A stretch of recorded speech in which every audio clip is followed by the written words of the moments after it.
for those who don't know, I've been a professional photographer for a while, but I'm also the director of marketing at Lexar, so I get to do both things, which is really cool. But as I always start out all of my presentations, I tell you that I'm not going to be slamming product information down your throat. I think there's actually, I don't think there's any slides about it. So just buy Lexar, okay? There. All right, we're good. So, welcome. It's nice to have everybody here. It's cool to have a full house. This is always fun. We're doing something completely different this time. I've taught here, I don't know, countless times now. I love it. It's always fun to do. For those of you who saw me talk this morning, you know that I'm very passionate about photography. For nothing more than just the fact that I really love doing it. And you know, I think in previous videos people are misconstrued with a lot of information, but it's just as simple as I love it. A lot of times I don't even do it for the money. That's, you know, it's just the feeling of getting a great shot. But what I thought about with this one was, what can I do to teach a class that's not just PowerPoint presentation, but that's more hands-on? So we're in a whole new realm here today, where we're going to spend really the bulk of the time in Photoshop and not going through a bunch of images. So if you want to see a bunch of my images, tough. Go to your website. You have to go to my website or my blog. And actually the blog, I was saying earlier, the blog, I always put images up about every week. I talk about how I shot them. Sometimes I'll even talk about how I edited the photos. But the blog kind of started as just something for my friends and family and has turned into a life of its own. But it's cool because it's like my own personal journal for the last God knows how many years. But I get to share, you know, like I said, photos, but also tips and stuff. It's fun. So, so today, so here's what I was thinking. What I realized a couple months back was that all of my editing I'm doing, really, no matter whether it's a portrait, a landscape, an event shot, the Olympics, whatever it might be, most of the things I'm doing in Photoshop are really like 15. We'll call it 15, that's what it's called. It might be 17, and we'll figure it out. But there might be a couple bonus ones in there. But really, 90% of what I'm shooting is edited with maybe 15 or less features in Photoshop. So the idea here is I almost called it like the 2,000 things you don't need to know about Photoshop. Because really, I mean, Photoshop is unbelievable. And they have all these amazing features and 3D and all this, and it's like, I don't use any of that, or very little of it. And so the idea here is to show you what I use as my 90% rule for almost all images. Does it mean that everybody's going to agree with me, or that that's going to, you know, be everything that you're going to do? I don't know, but hopefully it'll help you at least to determine one way to edit photos. So before I start, this is how you can find me. I'm everywhere. Actually, I'm on Facebook at Jeff Cable Photography, on my blog, which is jeffcable.blogspot.com. And also, all of this can be got to from my website, which is just jeffcable.com. Good that I spelled my name correctly. So, here's the agenda. 6 slides, as opposed to the typical 95. We're 6. And then we're going to get into ACR, Adobe Camera Raw, which is part of Photoshop. And then we do questions and answers. And much to their dismay here, I may even take questions during. But we'll try to keep them to a minimum.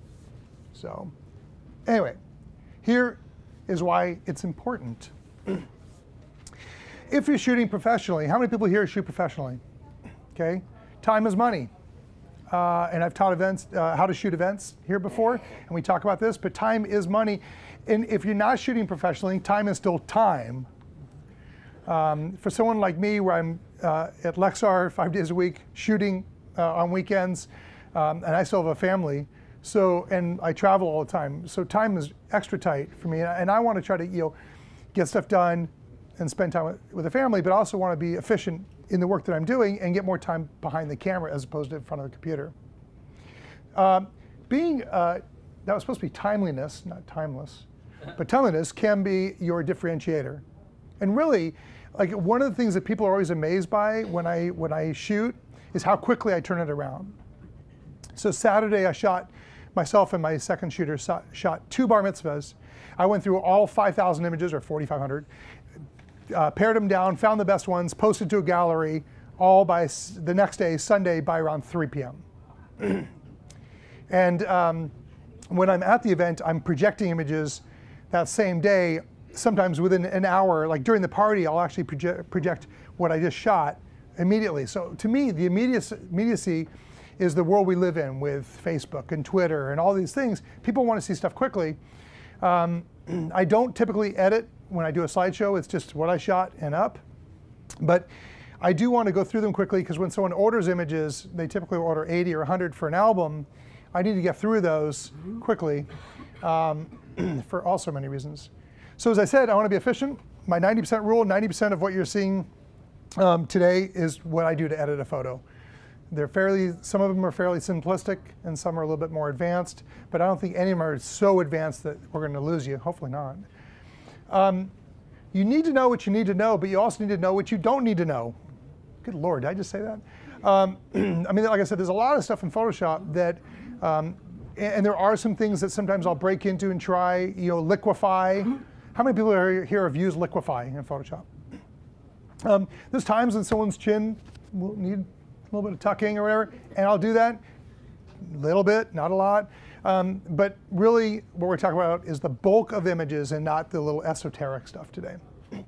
And again, the goal is to shoot more. Okay, so this is my equipment, and I'm trying to keep it simple here, but really I'm a Mac guy and always have been. So I use a Mac Pro. I do use a 30-inch display, and I gotta say, I really love editing on a large display. It doesn't have to be a 30, 24, 27 is fine, but the larger display makes a huge difference when editing because I'm seeing much more detail. I gotta be honest with you, I edited everything from the Olympics from my laptop, so it can be done. It's not the best, but it works. But I really love having a big display. I do use solid state drives. For those of you who've never used one, and actually that's one of the things that's on my contest right now, but an SSD is amazing because it's all memory. There's no spinning plattered hard drive, which I love because my machine runs faster, and that means Photoshop runs way faster, believe it or not, when I'm processing. I have tons of, someone asked in the earlier session, like how do you store all your images? I do have a lot of hard drives at my house. I've got a total of about 40 terabytes of hard drive space at my house right now. And I do crisscross drives between home and my office, so that God forbid, if I ever had a fire, I have all the images. I do obviously use all Lexar cards and readers because they are the best.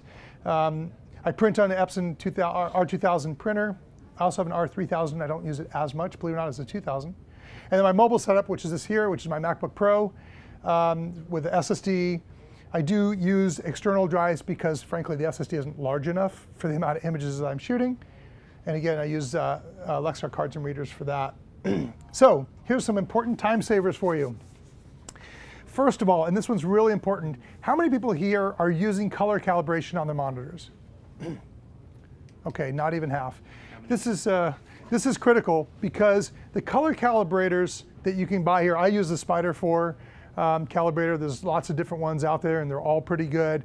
What these do is it's a piece of hardware, it hooks up to your USB port, and you literally hang it on your monitor and it runs color patterns and it measures those patterns and then adjusts your monitor.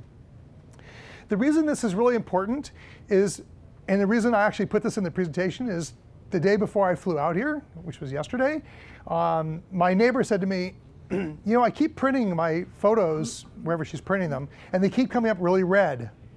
Well, it turns out that her monitor's not calibrated, so she's saying, oh, those aren't red enough. So she's adding red, and then the pictures come back and they're over-saturated. So if you calibrate your monitor, you will see the true colors, and therefore when you go to print, you'll get that back. So as part of what we're going to talk about today is making sure that the brightness and contrast is all correct. Part of that is making sure that your monitor is correct first as a starting point, okay? So that's one. The Wacom tablet, I brought one with me. This is the smaller size one, the graphics tablet. The thing I love about the tablet, which is great, is that it's pressure sensitive, so I can just touch it, and if I touch hard, it makes a fatter brush, and if I touch lightly, it's thinner. So as I'm editing out hair and things that we'll do today, you'll see that it's just really, really easy and efficient. And again, it's all about time savings. So you know, I don't work for these guys, but it's a phenomenal product. I'm the only photographer that goes to the Olympics and brings 3 of these with me. So I have one in the press center, one at my condo, and one in the whatever venue I'm shooting that travels with me. And then the program called Photomechanic, which we're not going to talk about too much today, but Photomechanic is a program I use for going through and culling through all of my images to find the ones that I want to edit. So it's very high speed. It doesn't do like Lightroom or Aperture where you can do all your adjustments. It's strictly for really picking out which ones are keepers and which ones are not. All right, so the one plug I'll put in here for Lexar is the cards are faster, and to me, all of it is about speed when I'm shooting. Not so much in camera as much as afterwards, unless I'm at the Olympics, then I'm blasting out tons of images.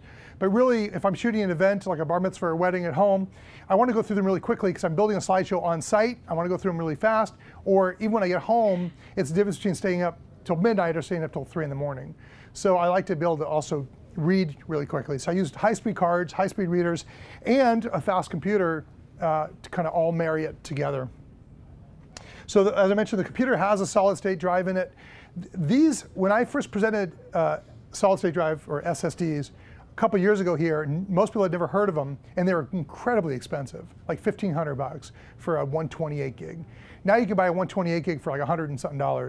So if you haven't looked at changing out your hard drive for an SSD, it basically, to make it easy, it's like having a memory card in your computer instead of a hard drive. And it's just incredibly fast. Like I said, they're not expensive. They use less power. There's no heat buildup. You can also drop them. Not that I recommend it, but you can. You could literally put it through a washer and dryer probably, and still all your data is going to be there. So don't recommend that either. All right, so here's my process for going through my images, and then we're going to go into, we'll get into Photoshop here in a minute, but it's shoot first, obviously. And actually, even before shooting, there's a lot of prep, right? Charging batteries and all that good stuff. But I'll shoot first. I download. Again, I try to download as fast as possible.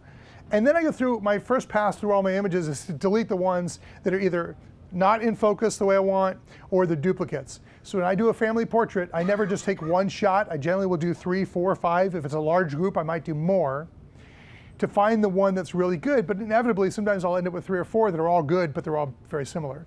So I'll pare it down. Typical day of shooting might be 2,500 images. I'll try to pare it down around maybe 1,800 images or whatever it might be.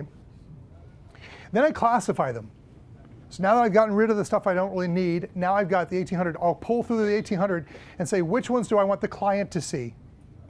Okay, so typically that'll end up around 500 or 600 for the client to see. And what I do is I just kind of mark them. You'll notice the color coding here. I color code the ones I like.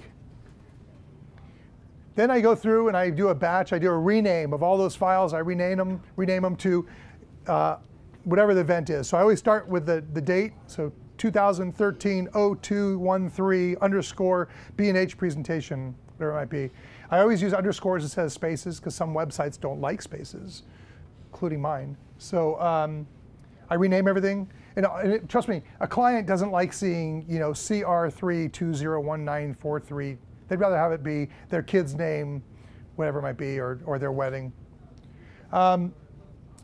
I will then do a batch resize. Once I've picked all the ones for my client, I do a select all, resize to a small JPEG, and that's what goes on their gallery. So I upload all those to the client, and I'm done. Then I take orders. That's when I start editing. I don't edit until a client says I want that picture either printed or in an album.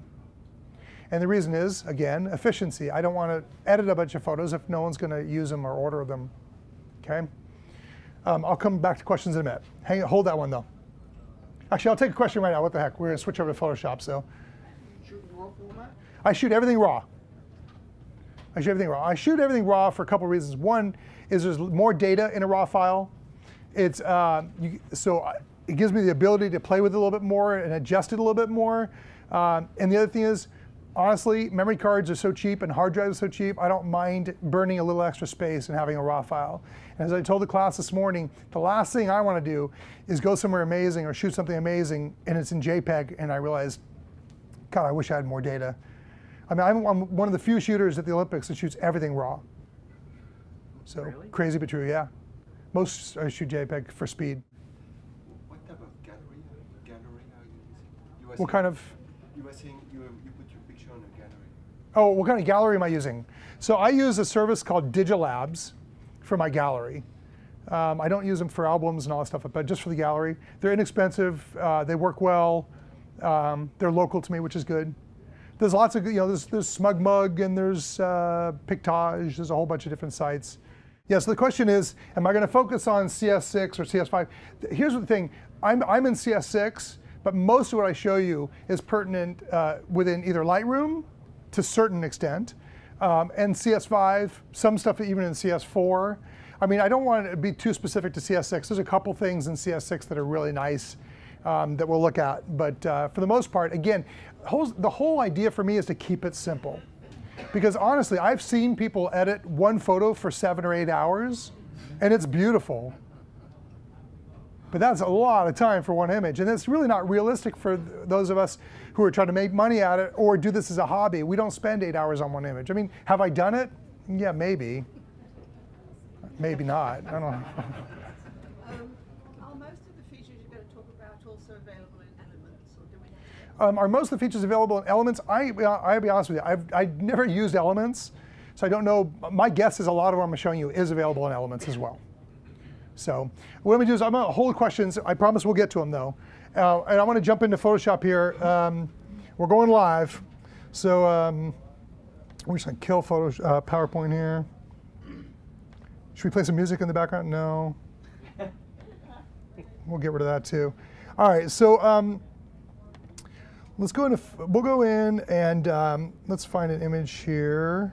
So, oh, by the way, you'll notice, so I'm in Photo Mechanic right now. Here's all the images from a bar mitzvah that I shot. We're going to kind of use some of these as samples here.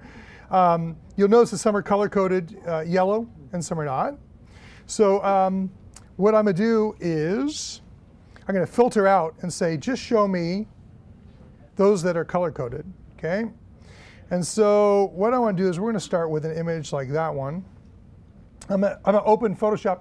By the way, notice an SSD, that's Photoshop opening. That's the difference between a hard drive and an SSD right there. So it's really, really fast, okay? Let me just make this bigger so we can see it.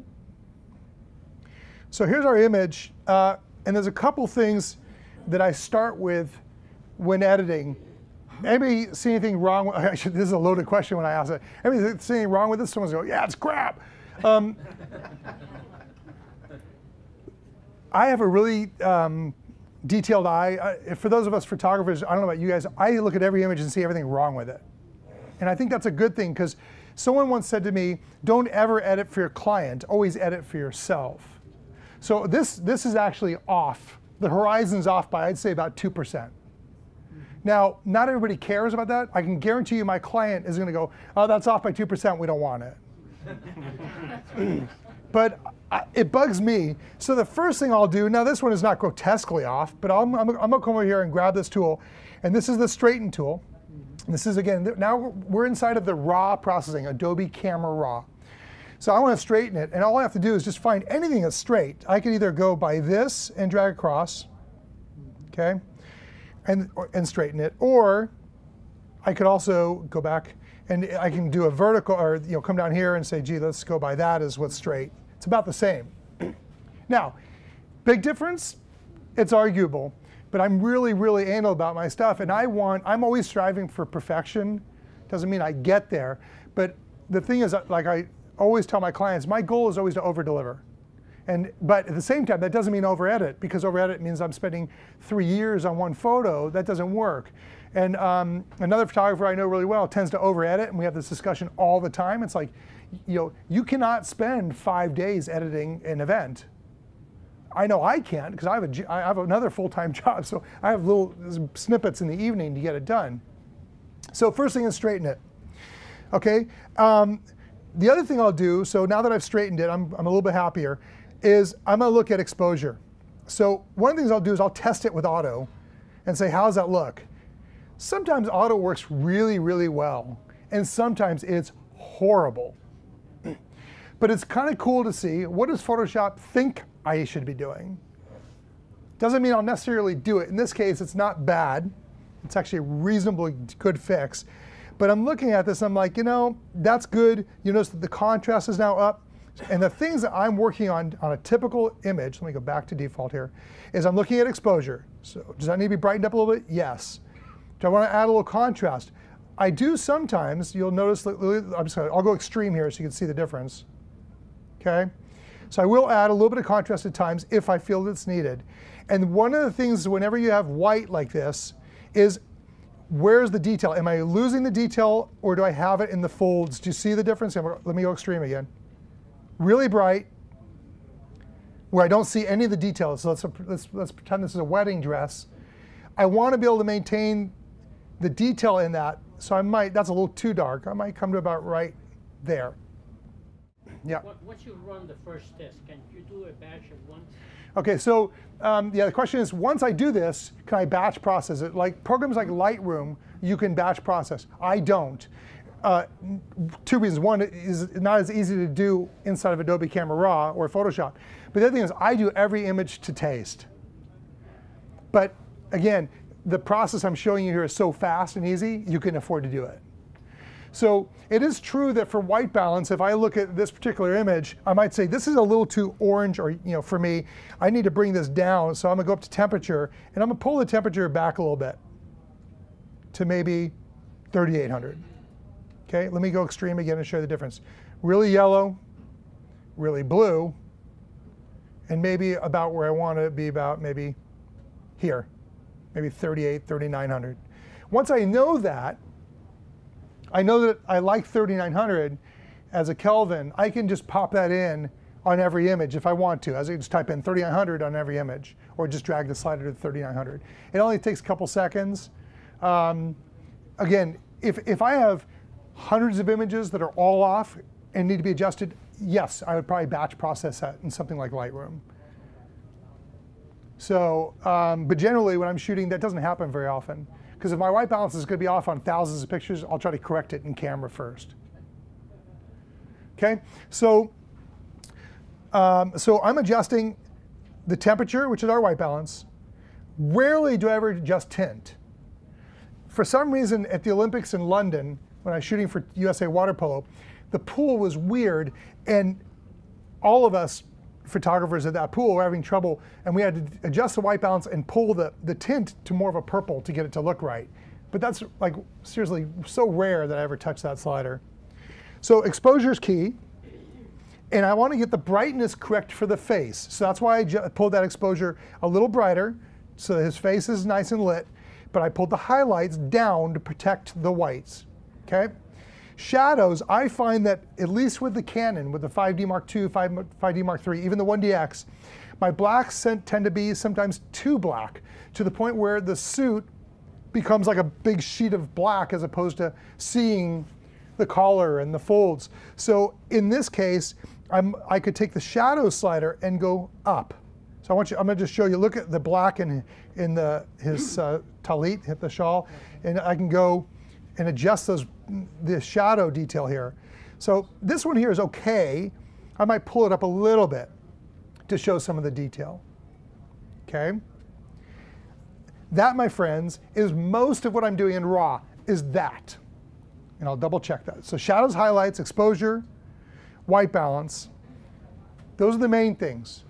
Now, in a different area, you have this third detail button.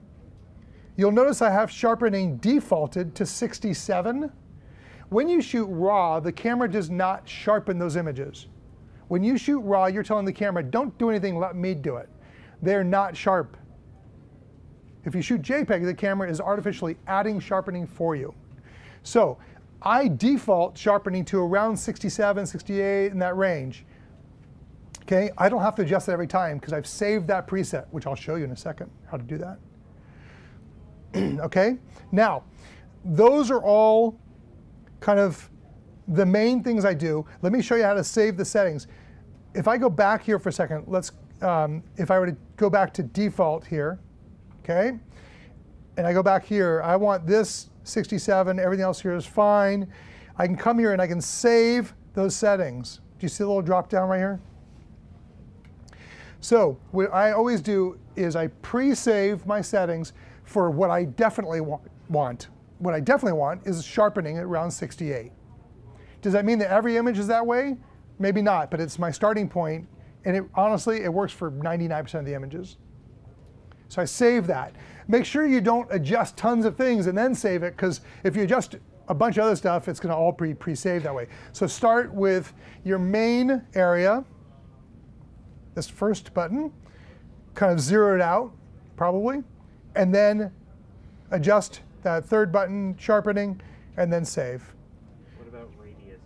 I don't really mess with the radius at all. Don't need to. And here's the thing. Like I said, this doesn't work for everything, but it works for 90% of what I'm doing. And frankly, there's 100 other things like radius that you could do, but do we need to do, right? So I'm trying to keep it really simple for myself to get this image done and out. And like I said, I use this for almost every image I shoot, regardless of what it is. So so let's go to another one in the same slider here. At the bottom is luminance. How many people here are using luminance? That's it, huh? Did you save that unit? The picture? I haven't saved it. We're just gonna. I could open it. And by the way, when you open an image in Photoshop, let me close that image in Photoshop. I'm not going to even save it. But guess what happens when I open it again? So what it does is it creates a sidecar file. That's what they call it. It's another file that holds the data of what we just adjusted to that image. So unless you delete that sidecar file, it stays, which is really handy because when you start doing some other stuff here in a minute with RAW, all of that stays, which is cool. All right, so let's open a different image. We're going to go into, let's grab, let me see here. I want to find one that's kind of noisy, so let's do this one. This is handheld when he's walking with the Torah, so I've got the ISO cranked up to 3200 here. So we're going to get some noise. If we zoom way in here, you'll see in his face that we have some noise. Oi, good answer. Who said that?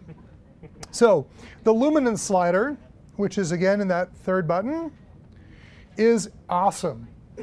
I used to run other plugins for getting rid of noise, and there's a whole bunch of them. There's Nick Define and Noise Ninja and all these different programs, but those take forever. When you bring up a filter, you have to hit the button, it has to load the software, it has to go in, it has to calculate. I mean, you're talking like literally minutes of time. They've gotten luminance so good. Watch this. I'm just going to drag luminance to maybe about 28. I'm going to drag it back. Grain. Maybe even go higher. I mean, I can keep going. Look at the difference between 55 and that.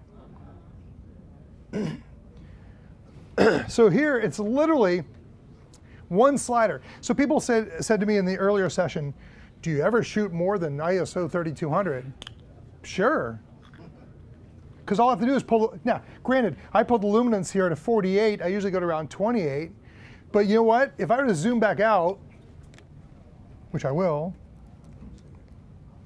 I mean, this is going to look, this is one of those images that it's going to look great even like this. And here's the thing.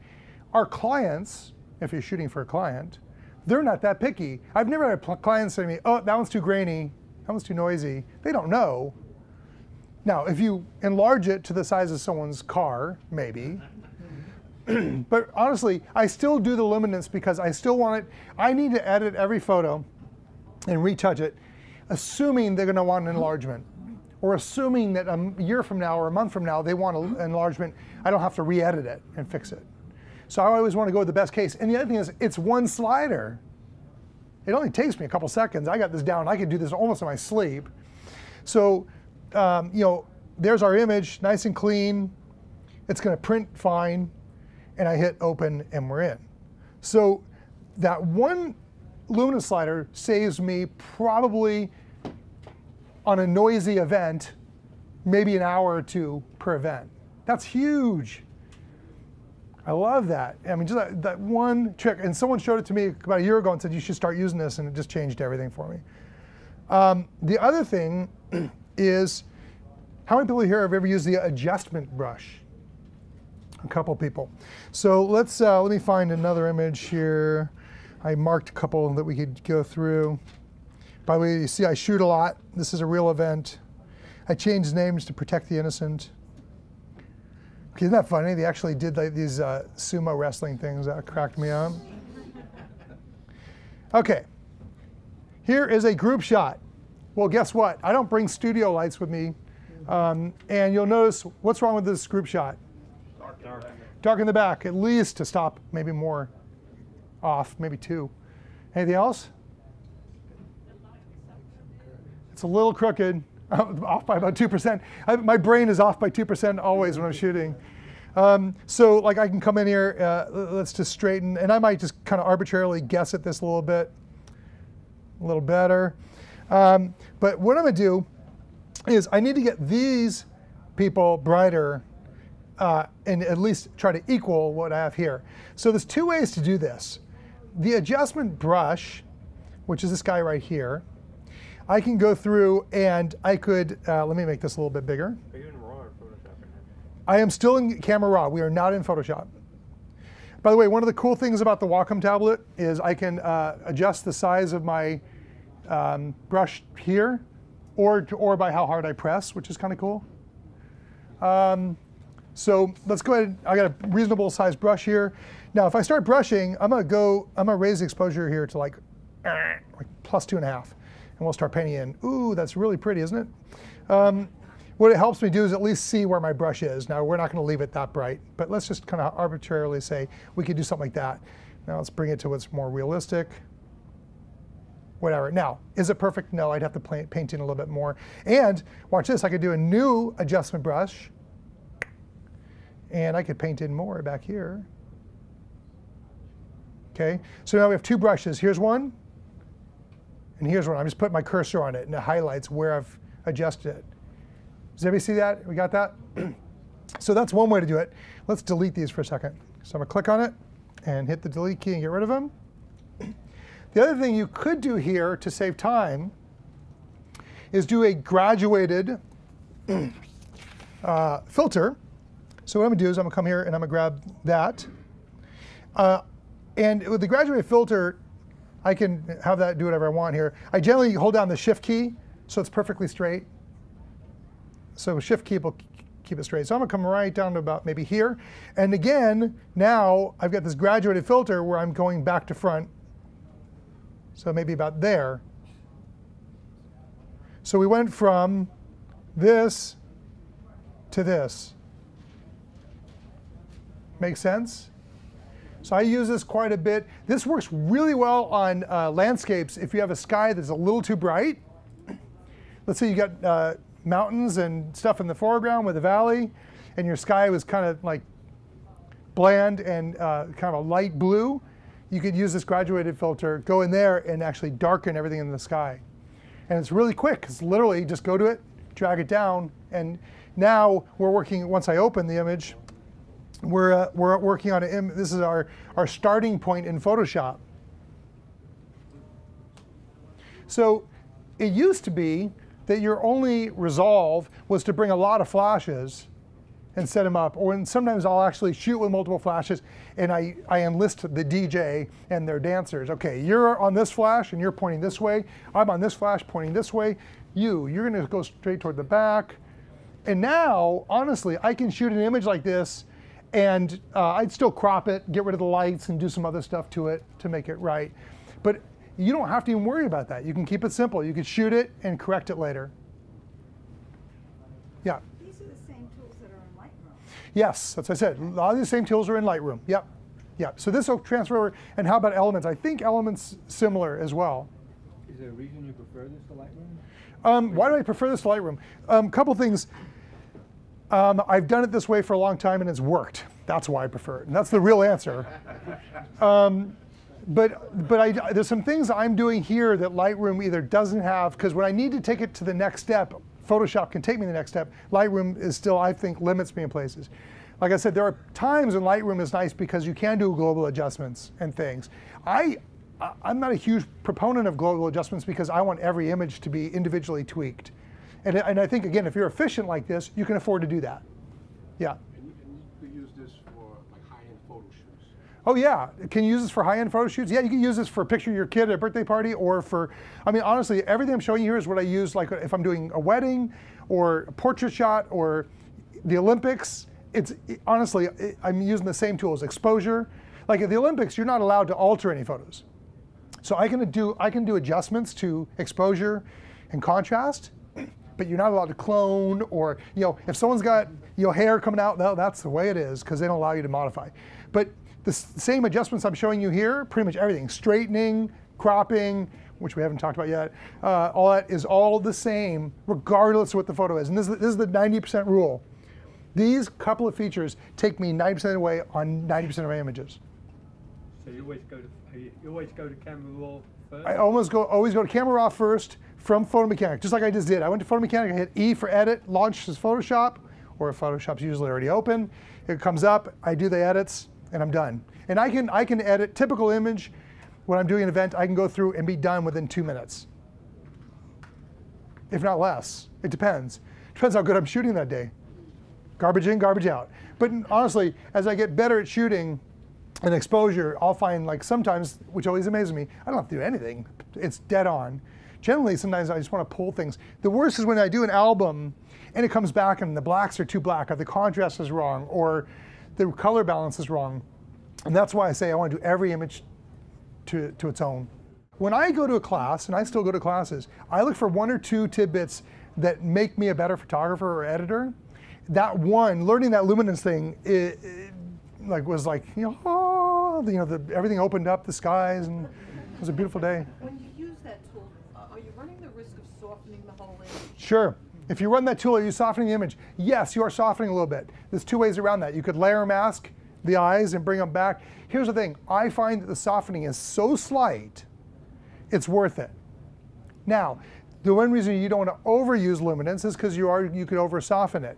But for the most part, and you saw the image that we had there, even zoomed in, it looks pretty darn good. I'm going to show you how to whiten teeth really easily. I have a button on my tablet, so I use the bigger tablet on my home machine. This bottom button is get rid of yellow teeth. It's awesome. It's funny because so you'll notice my buttons that are over here on the, right here.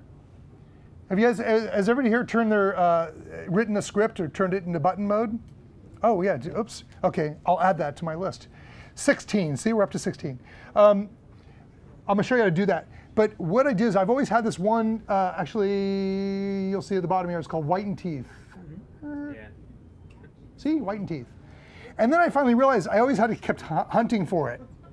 So I wrote a script for it. Do you see my Make Skinny? Better. Oh, Make Skinny, we'll talk about that one. Okay, stick around, I'll show you that one too.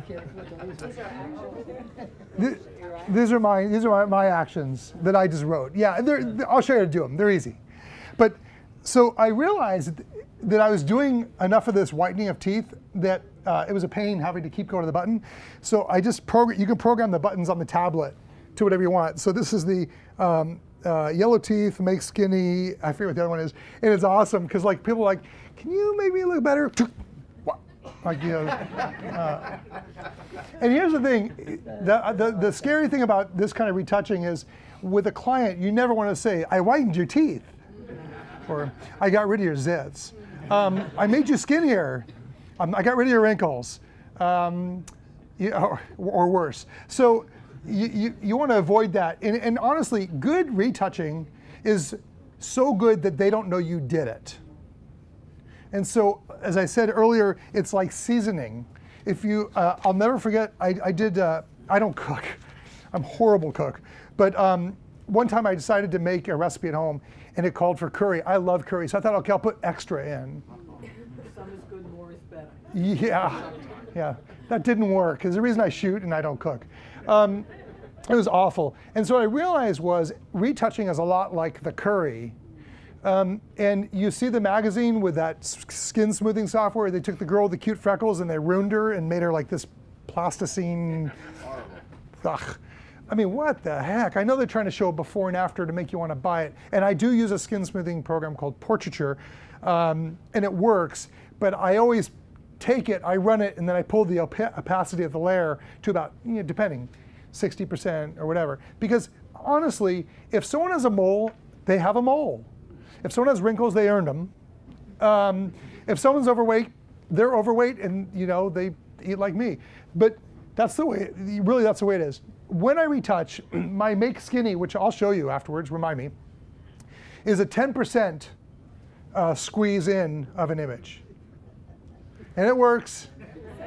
No one knows it.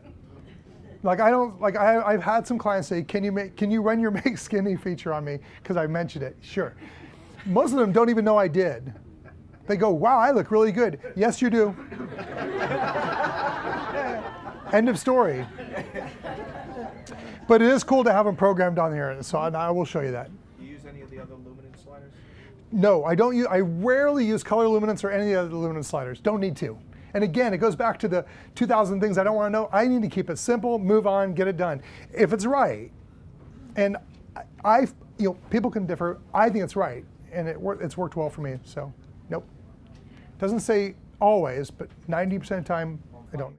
Let me just tell you how to change your actions. Does anybody here know how to record an action? Uh-oh, okay, let's go backwards.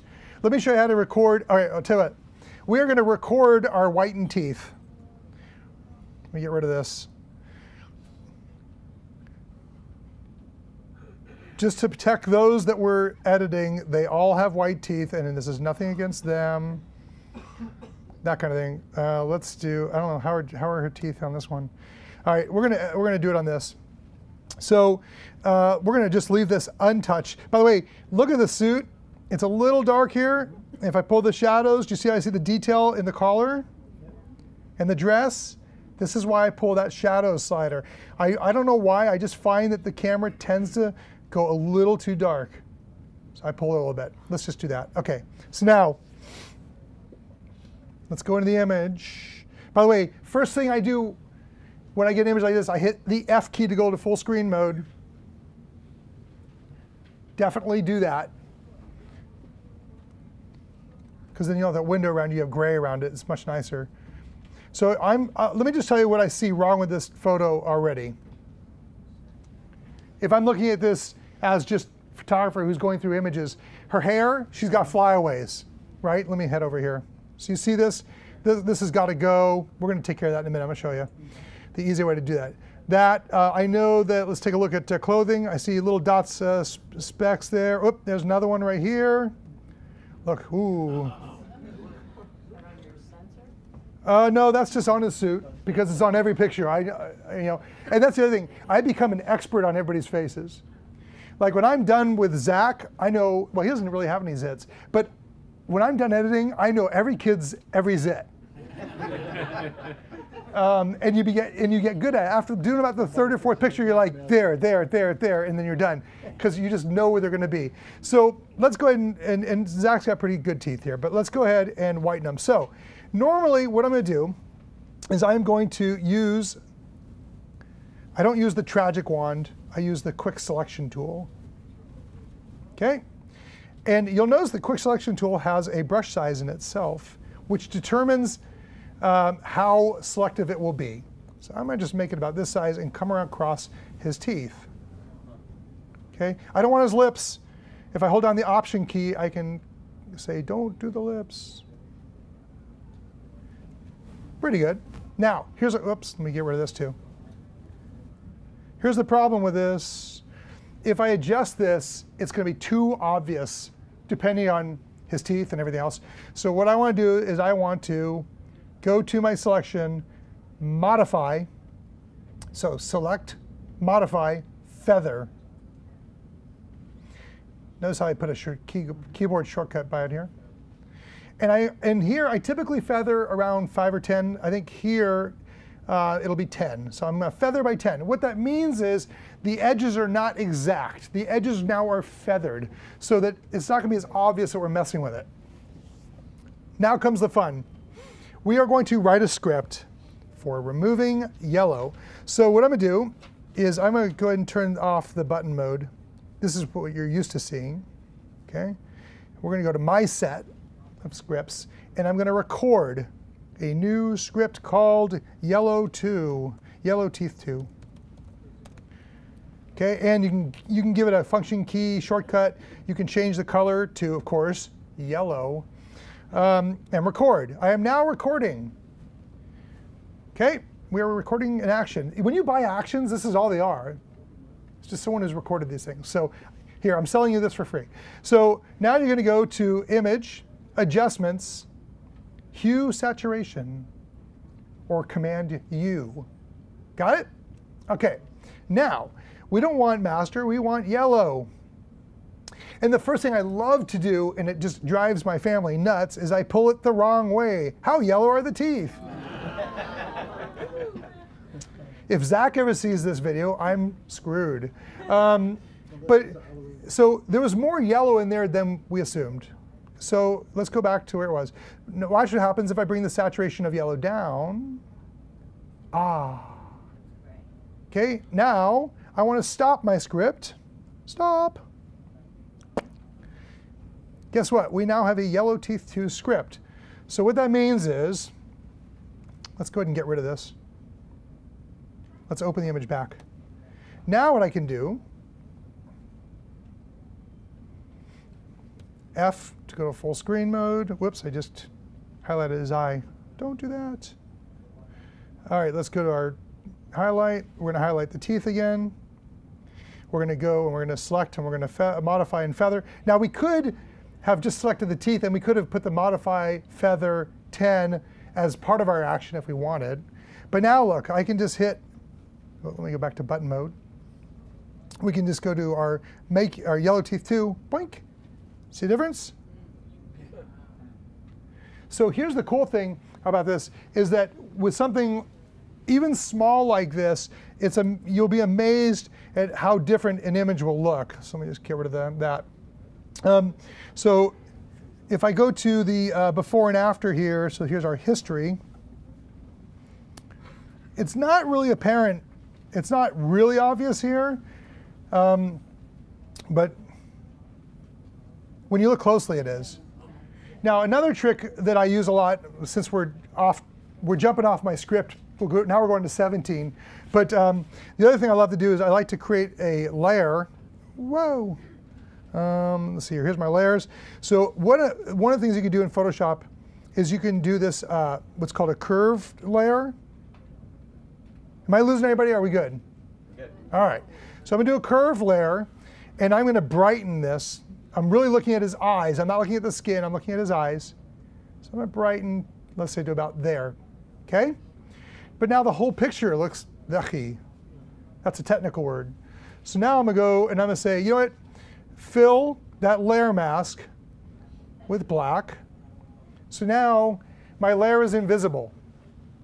So I've just created a brightened layer that is now invisible because I created a layer mask and I filled it with black.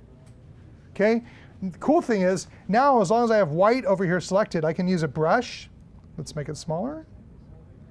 And I can brush in a brightening to the eyes.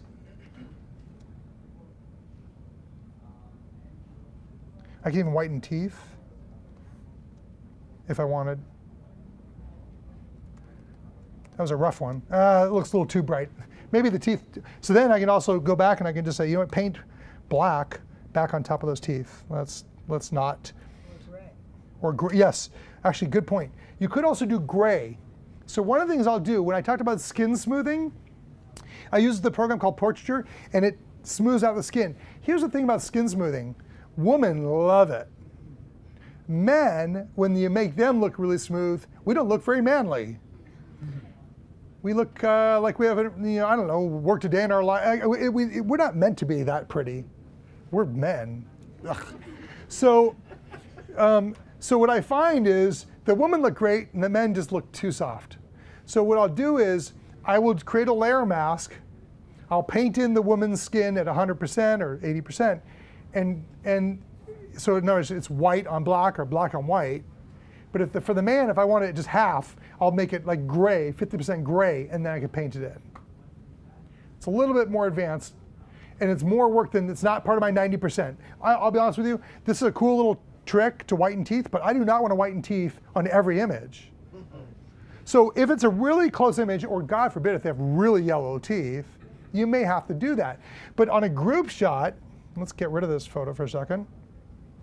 If we go back to a larger group shot, you know, this one here, you know, I don't really care. If someone has really yellow teeth here, you're not going to see it, right? So don't waste your time. Unless your client says, and I've had this, please remove so-and-so. I had one grandmother who had just been through surgery. She had a bandage, a really large bandage on her arm, and I knocked it out of every image because it wasn't that hard to do with Photoshop, so I did it. But you know, they asked for it, and I helped out by doing that. All right, are we good? All right, question in the back. Yeah, so would you ever raise the level of exposure also on some of the teeth or the eyes as well? Well, if I raise the exposure level, I'm always looking for skin first. What you don't want to do is lose detail in skin or make them pasty just because you want their eyes brighter. One of the tricks that you see when we shoot... That specific area, just select the eye. Oh, you could select the eye and do it. One of the great things about creating a curved layer is that it's really easy and fast and you can paint it wherever you want. Yes, you could go in, you could do a selection of the eye, and I've done this, feather by 10, and then start raising the brightness. You could do that too.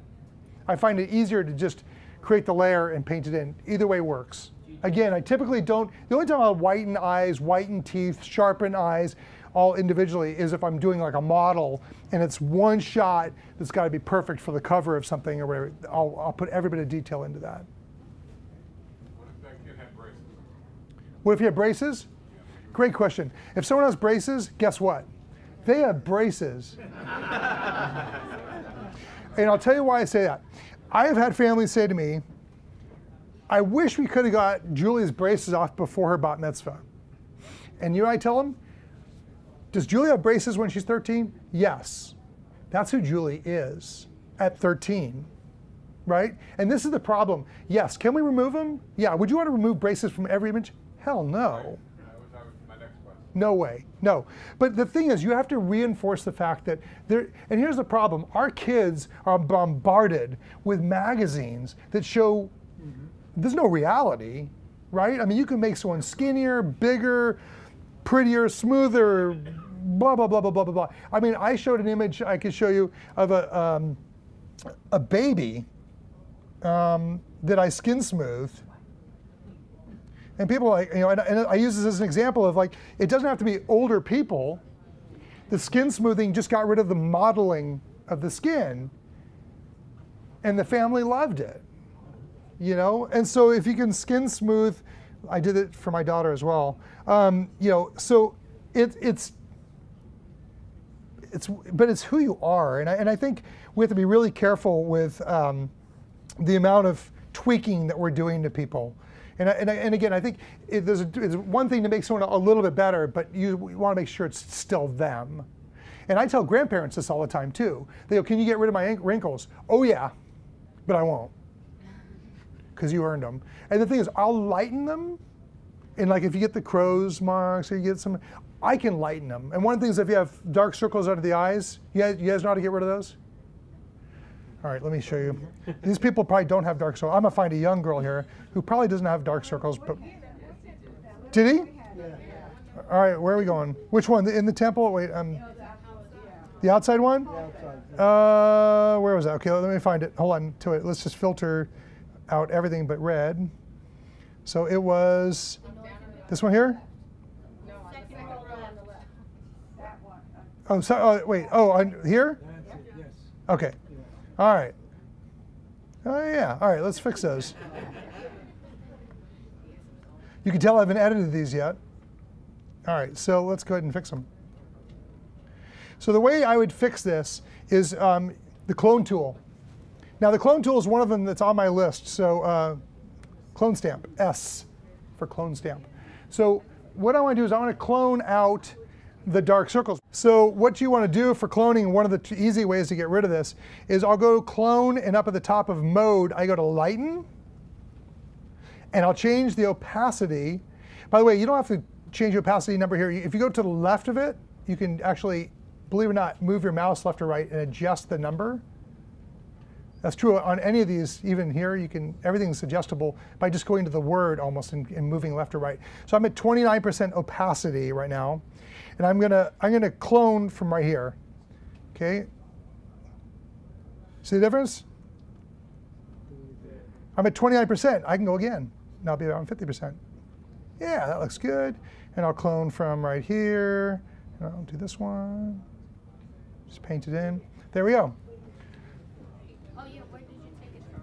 What's that? Where did I take it from? Right below the eye. So I'll generally try to find the same kind of skin color. So here I'll take it from about, for this one here, I can take it from right about here. And because it's in lighten mode, it's only going to lighten the darker area.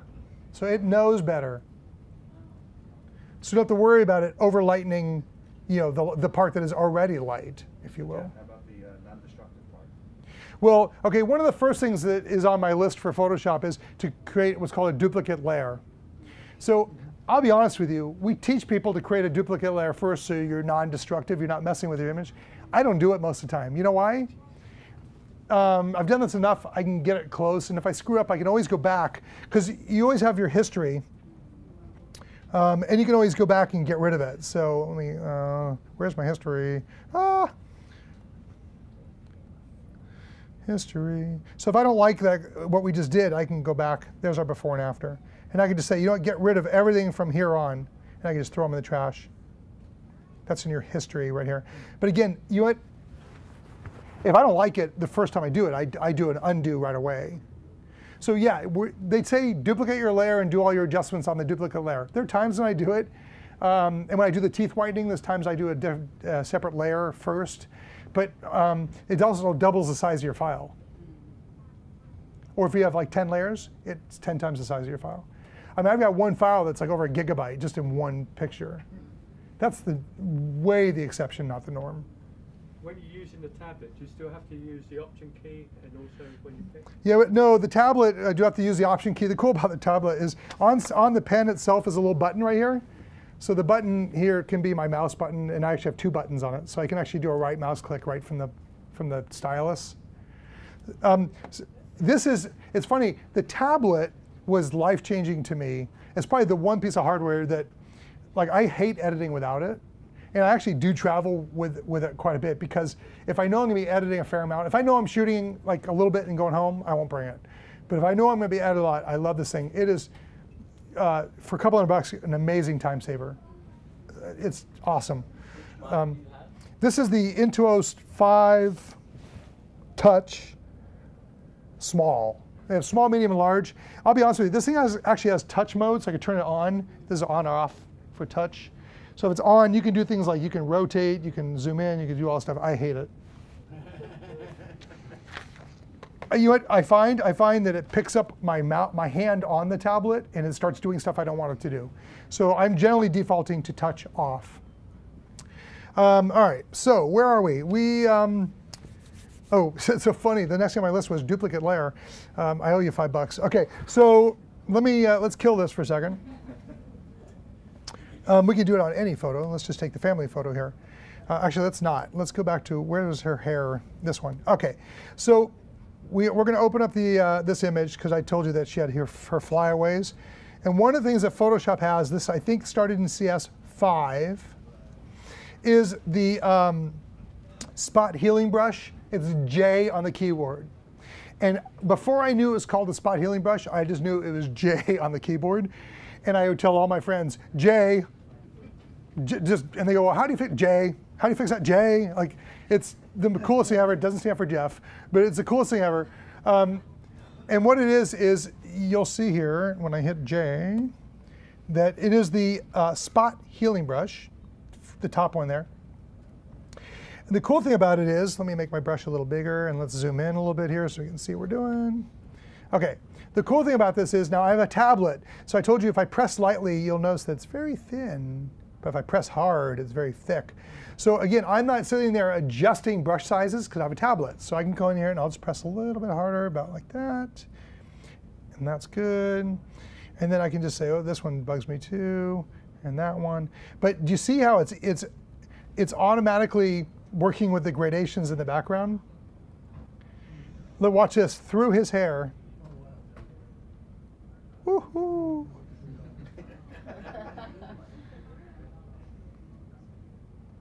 Watch this. Same thing with like little skin imperfections. Oops, that was a dot on my monitor I just got rid of. Like here, oh, a little flash reflection. Knock that out. Sometimes you get the little reflections in the teeth. I'm pressing really lightly on the tablet. I can get rid of that if I wanted to. Remember that little mark? Right there? Gone. Now the cool thing is, if I want to get rid of something on the tie, notice how I put it back? It's looking at the pattern. So if I have something really nasty on his tie, let's put something nasty on his tie. We have a big spot right there, right? I can use this tool, and it looks at the pattern of the tie, and it just filled that in. Yeah. How about major, shiny spots? Like Major shiny spots are tough. Do you use a particular program? Yeah, so no, for major shiny, and it's weird, some people that you photograph have very shiny skin, very oily skin. And you get this massive shine. Not that David has that. I had to throw one at him as he left. But and that's tough, because if it's all over, then you have almost nowhere to try to clone or get real skin color from. And there are times when you just deal with it. And if they ask, then you just say, your husband's shiny. But I try to fix it as best I can. This feature though, the fact that I've even cloned stuff across things. So like, let's say something was here, I can clone across the tie into the suit. Let's see how it does. Relatively decent. It knew where the suit ended and the tie started. This is amazing. I can go through a park bench into the grass and it'll figure it out. Now, the one thing about this technology, this adaptive healing is what they call it, is it's not always perfect.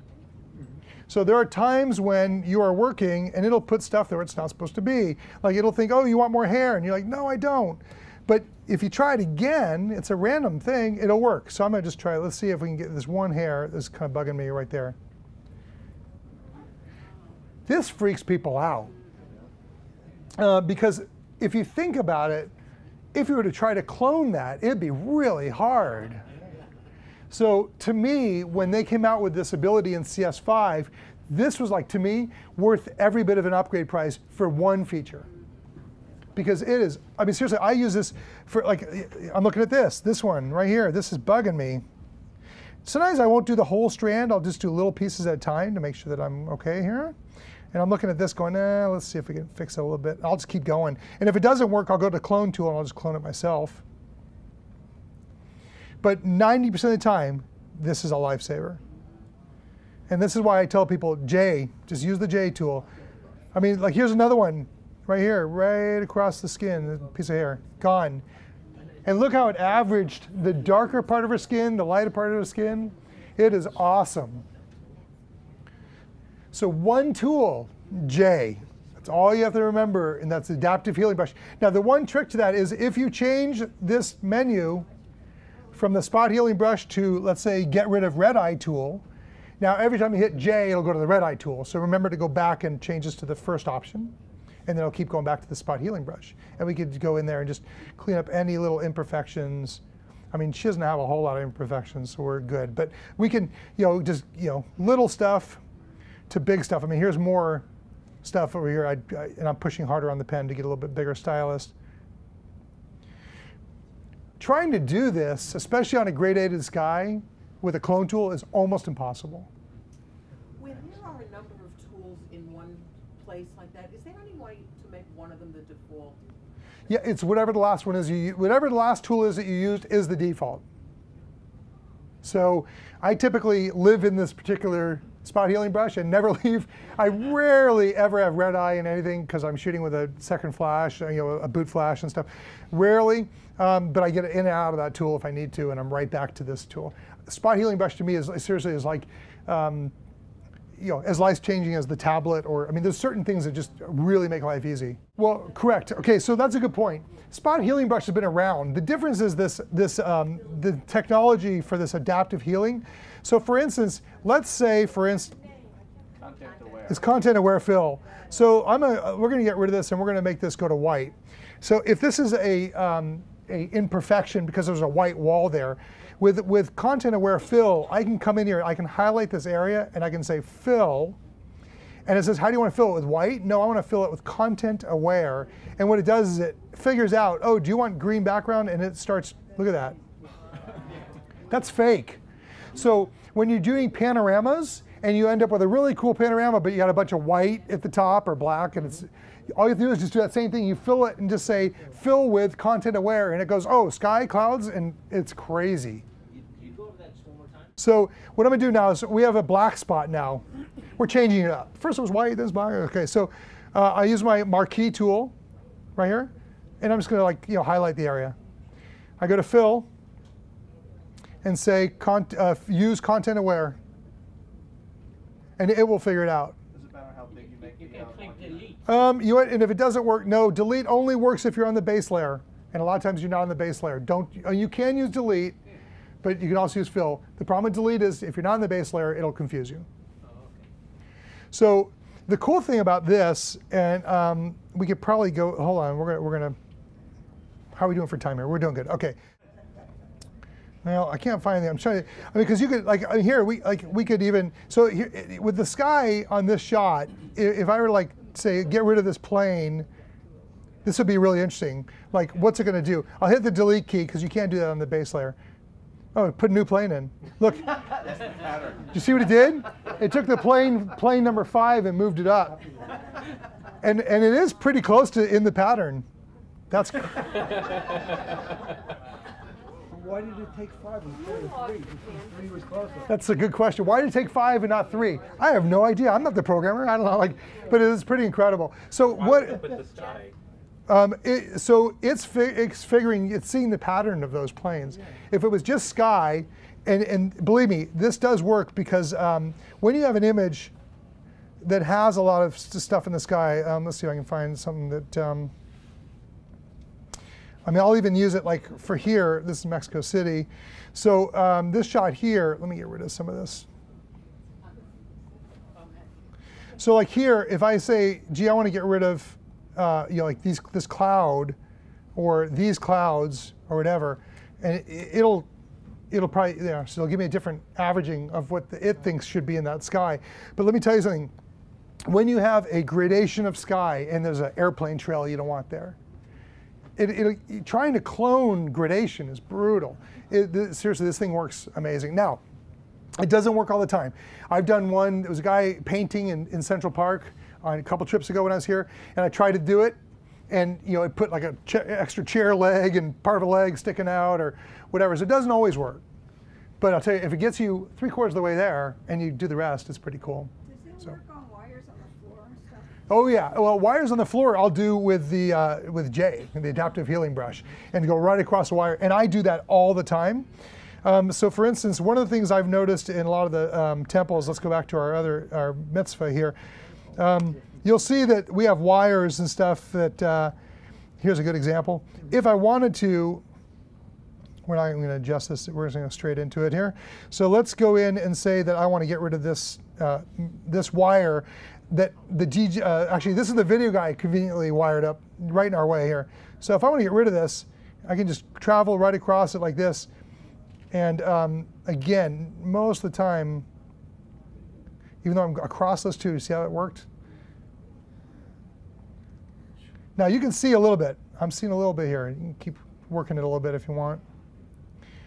Fact of the matter is, again, so I'm seeing a little bit in here. I don't like to see patterns. It bugs me. But there. I mean, you could do, I mean, honestly, you can clone out huge stuff. Let me make the brush a little bigger. Let's get rid of the microphone. Now I'm doing all one sweep there. That may or may not work. Yeah, not bad. And this is why the Olympics don't allow editing. Because honestly, you can take an image of, Apollo Ono as he's cruising around on the short track speed skating, and he's got his hand on a guy, and you could remove, I mean, seriously. I had a picture in Vancouver Olympics. There's a great shot of a slap shot, and right in the end of this guy's skate sticking right through my frame. Normally, I just go through and say adaptive healing, get rid of it, because it'll just go ice and throw it in. And I couldn't clone, couldn't crop, which you're allowed to crop, but his leg was in the frame right by the stick. So I can normally would get rid of it, but you're not allowed to. And the reason is you're altering reality. Look, now there's no microphone. Of course, we have part of a microphone, but we can get rid of that too. Now, what you don't want to do, by the way, is you don't want to cross over into a white area on the edge of a frame. There, it actually worked very well. When you go into the edge of a frame, sometimes it'll do some weird averaging. Yeah, it's doing pretty good today. But seriously, that tool is one of those ones that if you remember nothing else, remember that one. So we talked about duplicating a layer. Let's go back to this image for a second. Hello.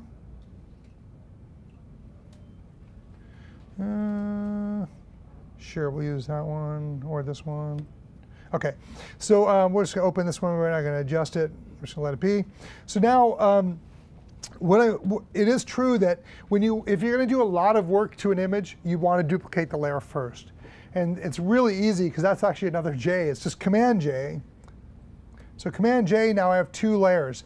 So on this layer, let's say we're going to really alter reality. This will be weird because it probably won't work, but we're going to get rid of the Torah. That's sacrilege, by the way. See, now there it didn't work. We got her dress and we got all kinds of weird stuff. So Photoshop goes, I don't think so. Let's go back. Let's see. It knew it was sacrilege. Let's get rid of the microphone on his face. And get rid of her. Let's get rid of his eyes. I don't know. So now what we have is that's really rude. So we have this layer. So this is our layer. So we can turn it on or off. And so the cool thing about having that layer is that if I do make major modifications, I can come back because I can either paint it out. I still have the base layer there, and you still have your original image. So like if I say, and I have this sometimes when people say, can you get rid of, let's turn this back on. Can you get rid of these words? Because there's something in there that I didn't want grandma to see. I don't know, we're making this up. So now the words are gone just by using that J tool. They're gone, and I can turn it off and on, right? But it's totally non-destructive, so I can't get his eyes back because it's freaking me out. But it's that easy. So if you create the other layer, it's a protective ability. And I will, if I look at an image, and a lot of times, here's what I do, and I've talked about this in my event photography class I did here. My favorite thing to do is when I shoot an event in the morning and they have an evening party, is I like to take my favorite image of the family, I get home and I edit the heck out of it. I do all the things we're doing here. I adjust it, I skin smooth it to taste, I crop it, if there's a tree coming out of someone's head, I clone that out or use the J tool and get everything right. And then I print it on velvet fine art paper and frame it. And then I bring it to them in the evening, which costs me about $28 for the frame and $5 for paper and ink. That $30 makes me more referrals than you've ever seen in your life. So great thing to do, by the way. The cool thing is that image, I'm doing a lot of work to that one image. So that one I will duplicate the layer and get rid of all the flyaway hairs, whiten teeth, get it perfect, because I want that one to be really good, and frame it. But that's the one I will create a separate layer. So I always have the base layer to go back to if I don't like something. Okay? What size? What size do I print? I go to Michael's. Do you see? There's Michael's here, right? Or whatever. I go there. They have their half-off frame sale. Mm-hmm. They know us.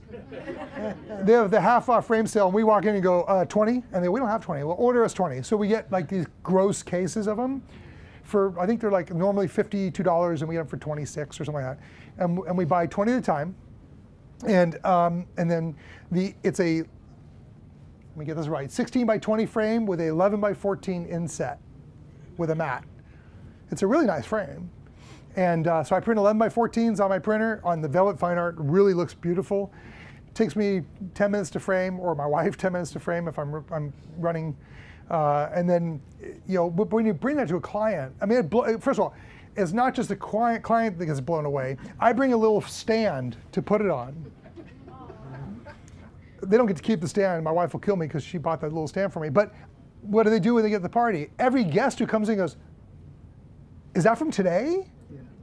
And then they come up to me like, "That's amazing. That's just a beautiful photo." That, like, but what is it, right? It's protected to clients. especially when you're doing a bar mitzvah, because who you're surrounded by, a bunch of other Jewish people who have kids the same age, right? So it's all marketing, but it's also an amazing gift. It's a win-win-win-win all the way around. And so for those, I will edit them a little bit more because I want perfection. I want to get as good as I can for that shot. Yeah. Can you put the eyes back inside that layer and leave the other changes there? Can I do what inside the layer? Put the eyes back.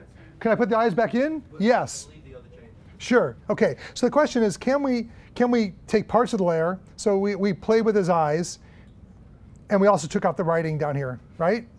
Okay. So I just want the eyes back in because this is a layer. I can create what's called a layer mask. That's this guy right here. Okay. Now the layer mask means that it's either going to be exposed or not. So right now it's all white, which means the layer exists. If I fill the layer mask with black, it now does not exist. Okay? So I'm going to go back and I'm going to leave it white for a second. What I'm going to do is, because it's a white layer mask, if I paint black, here's black. If I just use my brush and paint black, it brings it back. So black exposes. Do you see? Well, I don't know if you can see it. All right, hold on here. I'm gonna do a little bit more work to this image. We're gonna black out this whole area, and you'll see it show up. Do you see a little black speck? I've exposed it. Basically, it's like as if you had taken a layer, put it on top of your image, and then you use an X-Acto knife and you cut through that layer so you see what's behind it. So all I'm doing is I'm painting the opposite color all over this layer now, and it'll show up. So if we zoom way out, this will be easier. Let me just paint all over, and then you'll see it. But that's just taking back the original photo? It's taking it back to the layer that's underneath it, which is the background layer, which is untouched. So if I wanted, someone had mentioned earlier about gray, so black is cutting it with our X-Acto knife through the layer. If I change this to instead of black, I change it to like 50% gray, now he will end up with half eyes, which would be interesting. And there you go. Because now it's like we used kind of an X-Acto knife, but only half of it. Well, you're still seeing through some of it. Yeah, so like you will have images. Like many times, if I was to tweak his teeth here, or let's say I'm gonna modify something on her, in her hair, I will, if I select that area and hit Command J again, you'll end up with another layer. And this layer is just, let me turn off the other layers, is just that. So in the case of our teeth whitening, one of the things that we could have done is created a layer for the teeth and whitened them. But frankly, it takes more time, and I don't think it's that necessary in that case, but we could have. We could have done that. If you're going to do massive editing to a photo, it's good to work on layers. Again, every time you duplicate a layer, in this case, it's not duplicating that much data. It's probably 1/10 of the image or 1/20th. But if you duplicate the whole thing, it's going to be a lot. Are we getting off topic, or are we good? All right, question. So I was actually just going back to the depiction and you to print it out. I just quickly wanted to ask you, what kind of printer do you use for that? And when you said you made all these adjustments to get the image perfect, I was wondering if you could just summarize those adjustments that you make on that. Almost all the adjustments that I make to that image is exactly what we're showing here. It's the 90% rule. Seriously, it's exposure, it's shadows, it's highlights, it's cloning, it's the J tool. I might adjust the contrast a little bit, and that's it. I mean, everything that we've talked about, and that's pretty much it.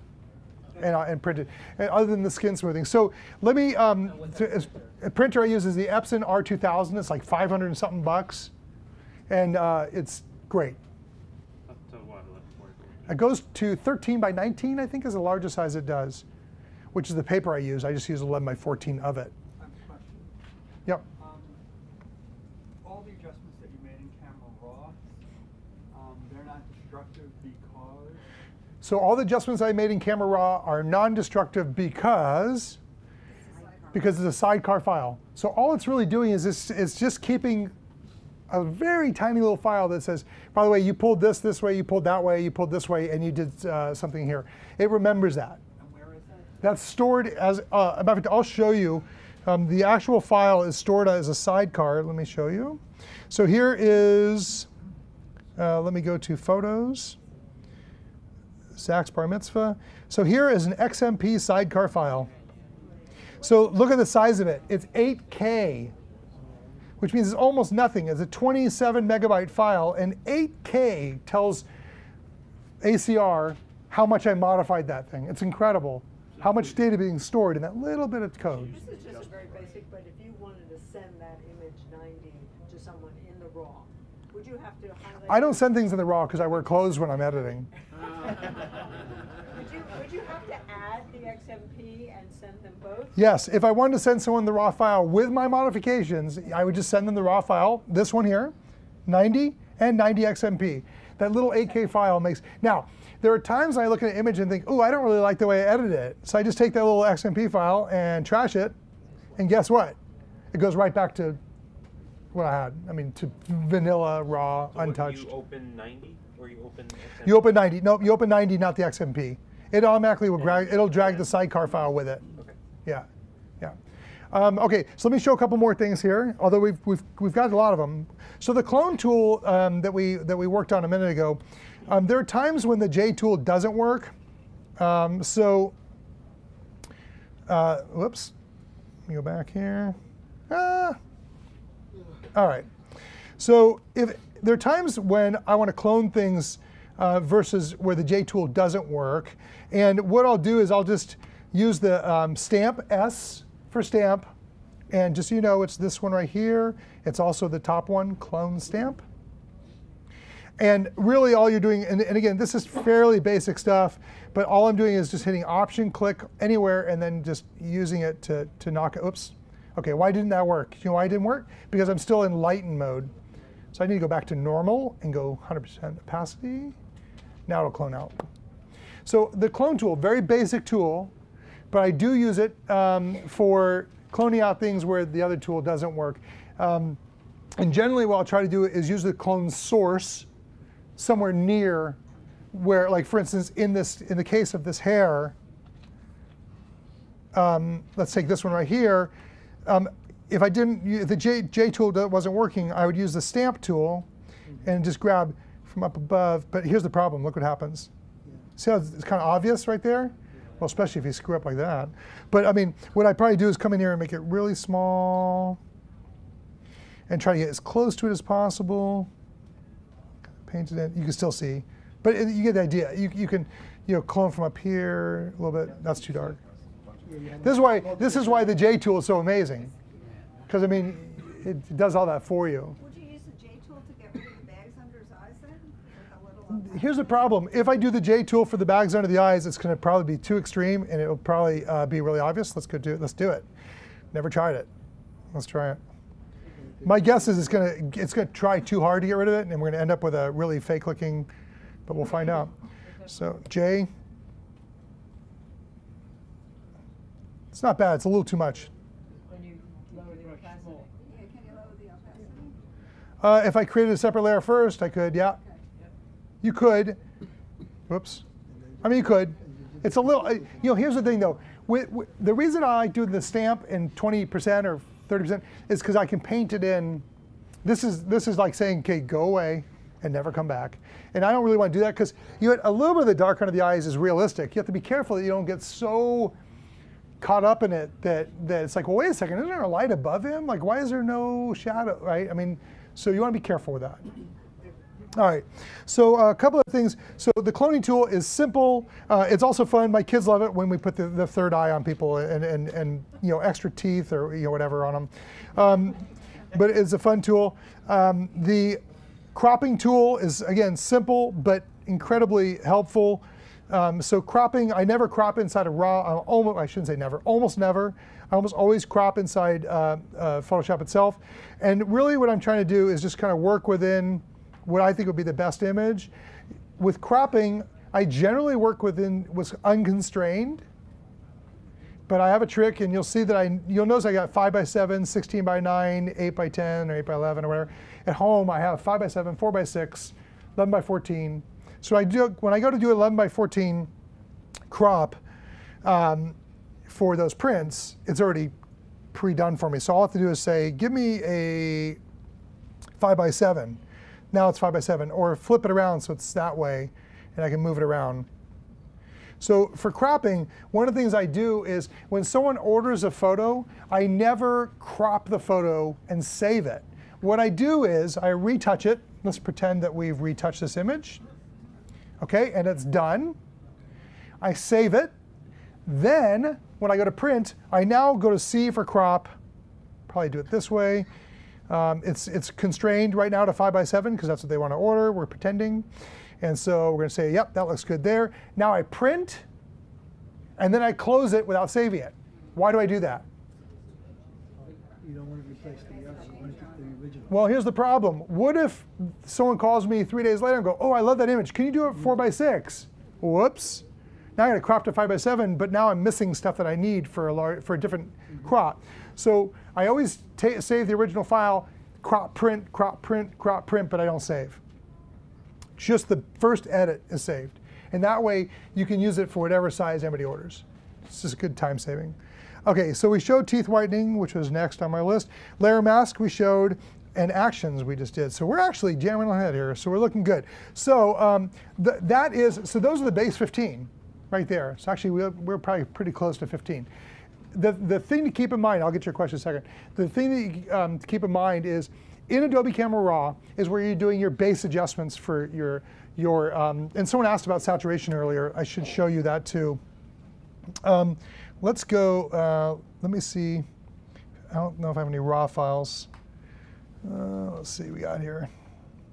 Why is it better to do this in Camera Raw than in Photoshop? The reason I like to do it in Camera Raw is because Camera Raw is non-destructive, and there's way more data inside of the raw file, so I prefer to do it there. But I only do the adjustment, the global adjustments to brightness and all that in Camera Raw. So I'm trying to see if I have any,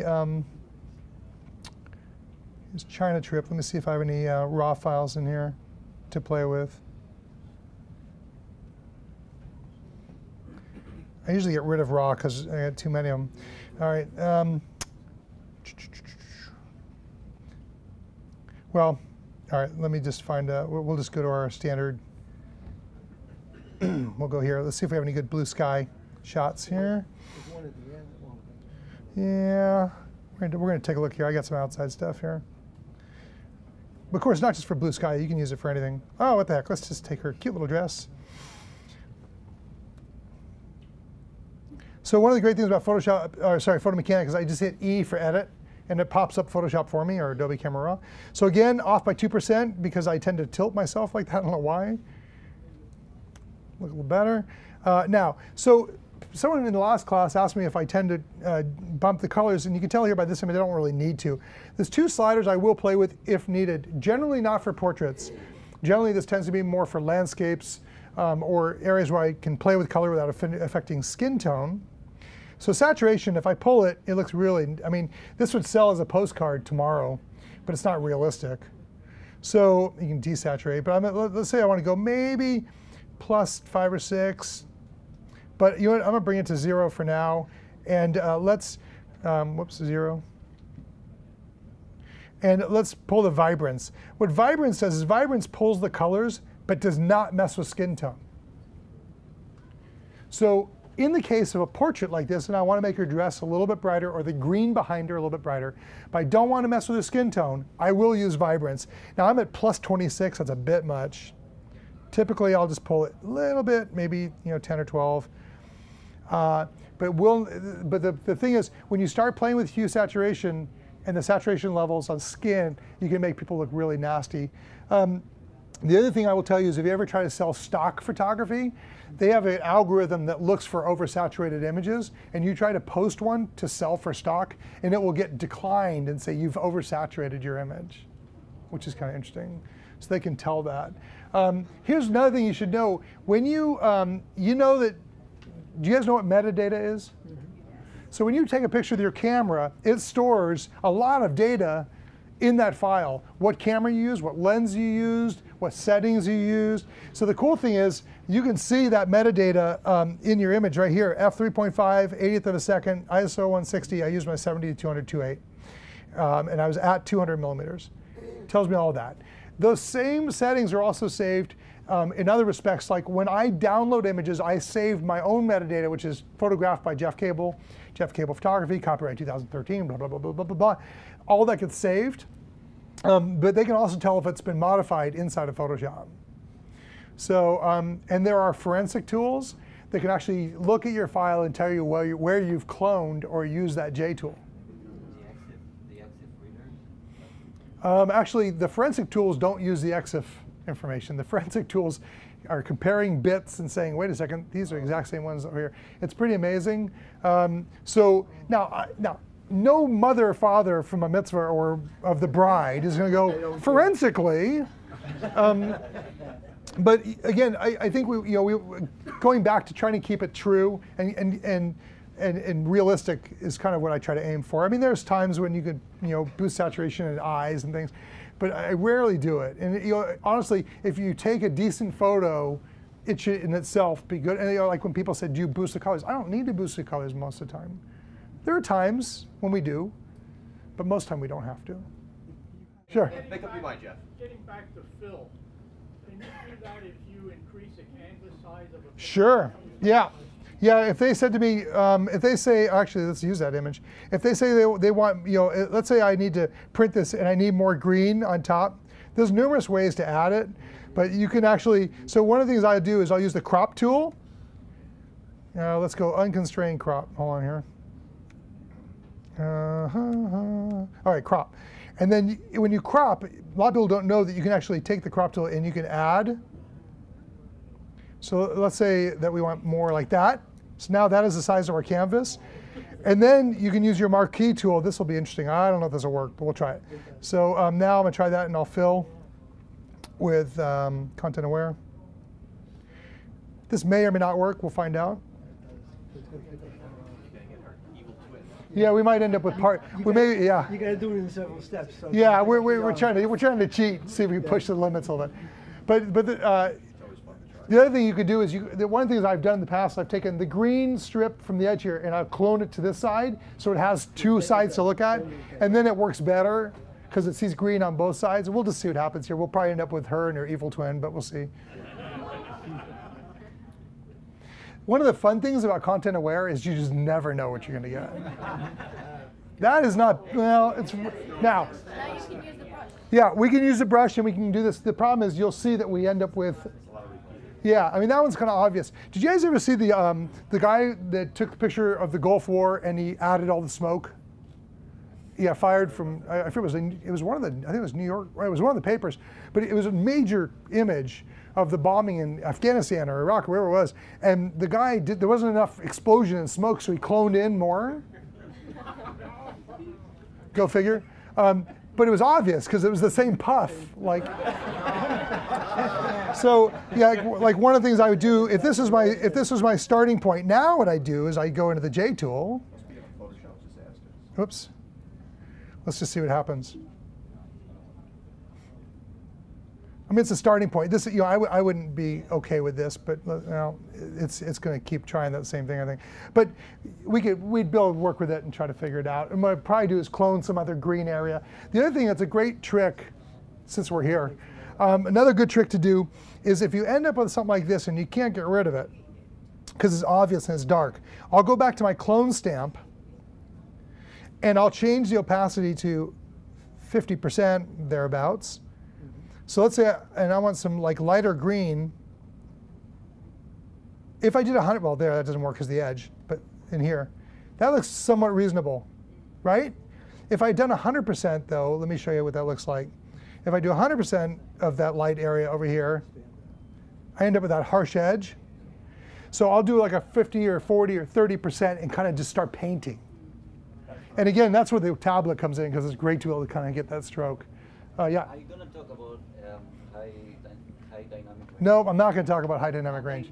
No. And the thing is, HDR, first of all, there's good programs for doing HDR, like Photomatix and stuff like that. But typically, HDR is a trick. What I wanted to do for this class was keep it to the basics of what it takes to get a good picture done. HDR is now taking it to the next level. And frankly, I'll be honest with you, I almost never do HDR. It's not that I don't do it, but I rarely do it because it's not really what most people in the world are doing. I mean, RC Concepcion's great. The guys are really good at it. This is not something I do. So actually, yeah, back there. Skinny. What's that? Skinny. Oh, skinny tool. Oh, yeah. Okay. Let me show you how to make someone skinny. Let's do it. We have to find someone who's already skinny so I never get in trouble. Let me see if I can do this here. Or actually, hold on. Let's see if we can pick on someone. Oh, we could do me. Yeah, all right. So there's a lovely picture of me. If I want to make myself skinnier, so what I did is I just Command A for select all. And I'll show you how I did the action in a minute. So let's see here. Actions, make skinny. Ready? See the difference? Oh, you do the whole image. Yeah, it's the whole image. Actually, I kind of like the skinny version of me better. I just lost 17 pounds. All right, here's how it works. It's really, really easy. All I did is I just, I took the file. I gotta remember how I did it. Hold on, let me look.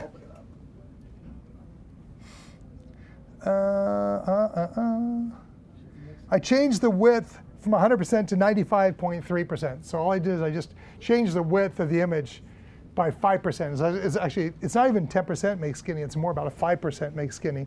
And I just wrote the action just like we did before. Record, make skinny, squish by 5%, done. And then if you make it a button, and button bar is nothing more than just going up here to the top to this and calling it button mode. Here's the advantage of button mode. If you are not in button mode, this is the way Photoshop ships. Okay? So if I want to do make skinny, I have to click on it and hit play. But if you go to button mode, literally all I do is just go, you notice how I have this reduce size here, 10%, 15%, 20%? And the reason I do that is people ask me all the time, can you email me this? Or whatever. Well, what I do is, if I have a full-size image, I gotta get rid of my ugly face. Okay, so here's an oversaturated bug. So, and we want to make that smaller. I can just go reduce to 25% with one button. I don't have to hit play or anything. I just hit the button mode, and now it's 25%. So it makes it easier because I tend to resize so much, whether it's for the blog or whatever. If I'm resizing a lot of images, I do this. So let's say, okay, we're in China. Oh, this is cool, Terracotta Warriors. If you guys haven't been there, you should go. If I want to resize all these images to send, I'll do it directly in PhotoMechanic, and I go save as, percentage 50%, watermark it, and I'll either watermark it with my name or my logo, depending on what I want. And then and I'll save it to a folder or a subfolder called resized, and then it does it for me. Oh, how to watermark? Well, I usually watermark. There's two different ways to watermark. Watermarking inside of PhotoMechanic is automatic, as you saw right there, which is really cool. Because inside of Photoshop, here's the way, I'll tell you the best way to create a watermark in Photoshop is create a brush. All right, actually, let's watermark that image. Okay, so I want to put my, my watermark on this. Check this out. I created a brush with my logo. And I could, whoa.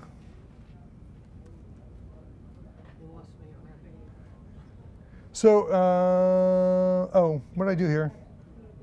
Oh, I'm in Clone Stamp. Hold on here. That was weird. Try it again. Brush, logo. Let's make it bigger. And what color do you want? White or black? Let's go white. So what you can do is you can take anything, whether it's a signature or a dot or whatever you want, and make it a brush. So what you do is you create a new document inside of Photoshop. And we're going to assign, I'm going to go to brush, and we're going to pick a regular brush here. Let's make it a little tad smaller, because that's going to be obnoxious. Hello. All right. And now I want to assign my name. Of course, we want to do it on black, so there's my signature. I want that to be my brush now, okay? So what you can do is you can go in and you can go to image. There's a way to make this a brush. Hold on here. Define brush, is that the one? Ha! define brush presample. Call it logo or signature. Ta-da! Now I can paint with my signature. So now, let's get rid of this. And if I want to put my signature on this, I can. How big do we want? There it is. So let me just do it quickly again. New document. Let's go back to a regular brush here for a second. So what I would do is if you have a logo, you could just bring up your logo. In this case, we'll bring up the, whoops. So I'm going to just, and one of the great things, again, about the graphics tab is I can just, do whatever I want, blah, blah, blah, blah, blah. And then all you do is go to Edit, Define Brush Preset. And that's the easiest way. Now, the other thing you could do is you could create this as a 50% opacity and throw it across the middle if you want. And there's ways to automate this as well. I actually like this because when I created my logo as a brush, I can drop it on whatever corner I want. As opposed to automating, I hate watermarks that go across the middle of an image. I still do it like when I present to clients, but I make it really opaque. But I'd prefer to look at an image and go, this one would be better up here, this one would be better down. So on my blog, like I try to make it so you guys can see the images now, and I finally figured out a couple months ago how to make the images bigger, and get I get the watermark. I try to get the watermark out of the way because I want to protect my images, but not to the point where it makes them ugly. Yeah. When you're shooting, do you manually set your ISO, or do you have it on auto? When I shoot, do I manually set my ISO? Always set my ISO manually. I've almost never used auto ISO. I used one time at the Olympics just to try it, and it actually worked okay. But I want control, when I'm shooting, I want control of my camera, mainly the aperture, because the most important thing to me is what is my depth of field that I want, or how much, if it's a night shot, how much motion do I have by determining the shutter speed through my aperture. But the ISO, if I'm shooting a night shot, my ISO is always 100. If I'm shooting a landscape during the day, ISO is always 100. If I'm shooting in here right now with no flash, 6400, or whatever. So I've shot enough. I kind of know based on where I am and what I want in the camera. From experience. Yeah, yeah, yep. With the clarity, do you notice anything that you don't like that for? The clarity slider? Yeah. Actually, the clarity slider is something I have played with. For those of you who are not familiar with it, it is pretty cool. I did start using that recently. Let me go back to our raw files here. Let me find one that we can, here's bagels. This is about as Jewish as you get, right? So, so here's our bagels, and you'll see with the clarity slider, if I pull this, watch what happens. It sharpens and darkens, right? So I find the clarity slider, this is only +9, so it's just minor tweak there. I do use a clarity slider at times if I want to get something a little sharper than just using sharpening, and I want to create a little bit more contrast in the image. Once in a while I use it. It's not part of the 90 rule, but 90% of the time, but I do use it a little bit. It does create halos, and it's, I find that it's not needed that often. Again, if you're shooting correctly, you shouldn't have to use it too much. Yeah, I'll get you. So what's the big advantage of using Photo Mechanic over Image Prints if you said initial edit? Yeah, the advantage of Photo Mechanic is this, ready? These are raw files. There, need to say more? I will tell you that I would say that almost every photographer that shoots the Olympics will use Photo Mechanic by default. And the reason is Lightroom and Aperture have all these other thousands of things that they do, but we don't care about those. What we care about is I'm contractually obligated to Team USA to have images to them within 2 hours. So I just shot 3,500 images of USA water polo playing, or whatever it might be, or USA hockey, or whatever. I have to go through 3,000 images, find the best 10 or 15, find them, bring them into Photoshop, do the adjustments to exposure and contrast and stuff like that, white balance, and get them resized and back to the US all within 2 hours. So to me, every bit of speed, and I did a presentation on this a couple months ago here about the Olympics, every second matters. Because you're working 9 a.m. till 2 a.m. every day, and there's no break. Seriously, this sounds weird, but at the Olympics, you eat because you're trying to sustain yourself, not for pleasure. You barely sleep. You don't think about anything other than photography. Every minute you're awake on a bus, whatever, you're editing and posting. So we have dongles. You got it's insanity. It's fun, but it's all about speed. And photo mechanics is just blind fast. In that 2-hour window, do you ingest it or you just? No, 2 hours is everything. That means shooting, getting done shooting, going to the mix zone, which is where the athletes mix with the press, shooting there, running upstairs, downloading while you're cleaning, putting gear away and getting your remotes. So you're ingesting. I'm doing everything myself. So it's ingesting, going through with them, retouching them, FTP, back, and then you're on the press bus to the next thing. Is there a way to apply all the adjustments you make on one picture to apply them to many pictures? Yeah. So if you're making adjustments to an image and you want to apply them to all other images, generally that's done inside a program like Lightroom. So the stuff that I'm showing you here, most of it applies to Lightroom, like luminance slider and exposure and shadows and highlights. And there, the cool thing is you can take an image and you can say, copy all of the settings I just adjusted to this picture and do it to all of these pictures. But again, the problem I have with that is look at the difference in lighting between this shot, okay? Let me go through here. Oh, even just between like that one and like that one's very black. If you look at the suits, it's very dark. And the reason is because the camera's getting fooled by all the light. So it's darkening, so the blacks are too black. So I'm gonna adjust that one differently than this one, and this one, and even these. Like look at the difference in exposure between these two. This one here, I might brighten this one. If I brighten this by 20%, I don't want to brighten that one by 20%. It's already bright enough. So and I'm adjusting in camera constantly when I shoot. And one of the things that I do is I adjust I'm using live view and I'm like manually focusing. I actually zoom in to get eyelashes. This is blow you away. I use at least a 300 or 400 millimeter lens. I get into eyelashes, and once I get the eyelashes in tight, I start shooting. Now, if the kid starts doing this, which drives me crazy, then I'm either refocusing or I'll go from 2.8 to 5.6. Like, okay, so in the case of something like this, I can focus on his head. I don't really care. Here, I have two people. We're cool. Now you start doing this. If I shoot this at 2.8, someone's gonna be out of focus. Now I gotta be at 5.6 or 6.3, which means I'm starting to lose shutter speed. So I'm adjusting all the time. And that's why global adjustments don't really work for me. Now white balance, maybe. This is all tripod. Yeah. You use one camera at a shoot? On a shoot like this, I'll use one camera in the back of a temple or church, but I always have a second one handheld. So when that kid walks that Torah, this one stays up there with a big 400 millimeter. I grab the other one. The other thing I like to do at an event is I'll do all the tight shots like this. I love to get a wide shot of the temple, which I may or may not have done on this one. Yep, and here it is. And again, you'll notice when I shot this, I think it was a 16 to 35. Yep, 16 to 35 lens. And I knew when I shot it that I was metering for the kid, this was gonna be dark. But again, I showed you how I could just create the gradation, and I'll lighten this up.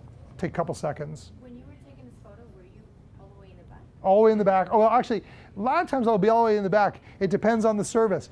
If they don't fill the stands, I'll move up a little bit. Granted, as long as the clergy's cool with me moving. This guy, the rabbi at this temple, is really tough. He doesn't even want you moving. Like the minute, like if you if you cough, he's like, no. Like and so like I've actually had him like one time I was shooting by the ends here. You can tell.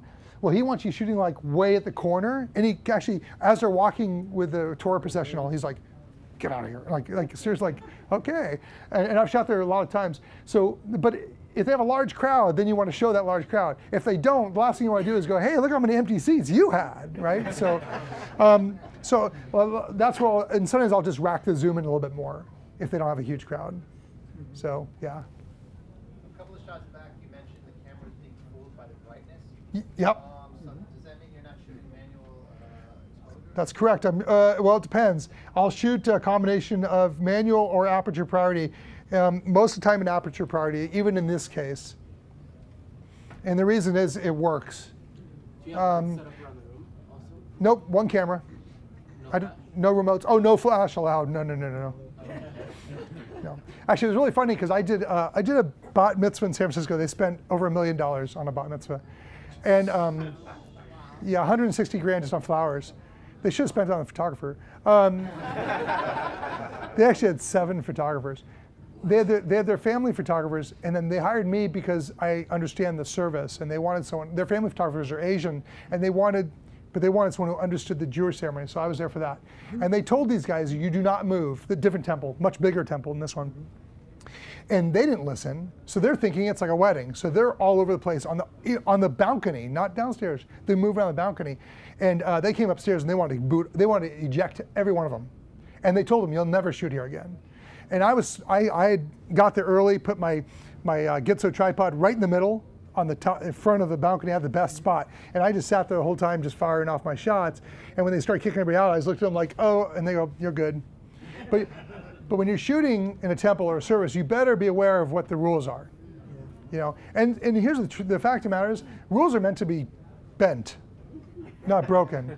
I mean, at the Olympics, there was a shot. It's in here. Let me sort by capture time. It's my wife's favorite shot from the Olympics, so you can find it. What do the colors mean here? Color coding. I color code my images, so. Really? I didn't put it in here? Wow. So color, purple means it's done and edited. Typically, like if you go back to our mitzvah here for a second, what you'll see is yellow means it's posted for the family. Typically, let's see if I have any orange. Posted like onto an online website. Onto the online gallery, so there's 500. The orange means the ones I really liked, and I probably modified it for this presentation. And then the red is an absolute money shot. And I made them red here just so I can get to them easily to show you guys. So these are not money shots. But I mean, what I'm really looking for in a bar mitzvah or whatever is a key moment. So let me go sort here by capture time. Like even this shot, this is just the grandfather, great light coming in through the window. Or something that tells a story. So here's some more recent stuff where good reactions, like that's one that would be higher ranked, like that one. Key moments.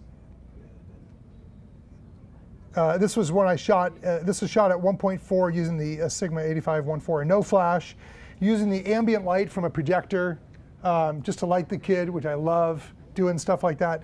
But this is a fisheye lens. I got bored. When I shoot events and there's kids dancing at a bar mitzvah, after about 3 hours of shooting kids dancing, and you're like, what the heck did I shoot now? So I'll start throwing on different lenses and things. And so this is an example of using a fisheye. But just trying different stuff. This is one of my favorite things to do is to use that 8514 and shoot with ambient light when they do the candle lighting ceremony and turn off the flash and just use the light from the candles, which you can only really do after about the 8th candle because you need a lot of light. But it's just an awesome thing to do. For the Sigma over the Canon? I like the Sigma for 2 reasons. One, it's a little bit lighter, but more importantly, it's half the price. So the Sigma 85, it's been 85 1.4, and it's been an absolute godsend. I love that lens. The price, you like it? I do. Well, I mean, look at it. I mean, it's a very sharp image. It seems to focus very quickly. It's like I said, the 85-1.2 from Canon is an amazing lens, but it's really heavy. So, it's top heavy. I don't know if it's front heavy, if that makes sense. Curtis, when you're focusing, do you primarily use a spot focus? Yeah, almost always I'm center focus, center point focus.